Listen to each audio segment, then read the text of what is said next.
ये 10 जुमले याद कर लें और रोजमर्रा की गुफ्तगू में इस्तेमाल करें।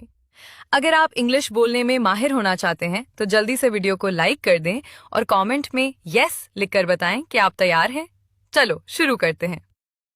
यहाँ इंतजार करो। Wait here, wait here.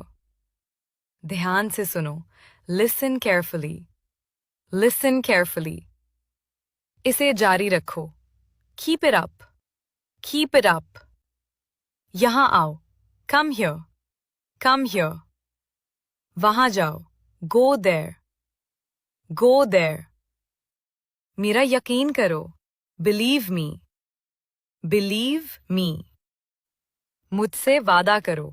Promise me, promise me. बैठ जाओ। Sit down, sit down. खड़े हो जाओ। Stand up, stand up. आपका दिन अच्छा गुजरे।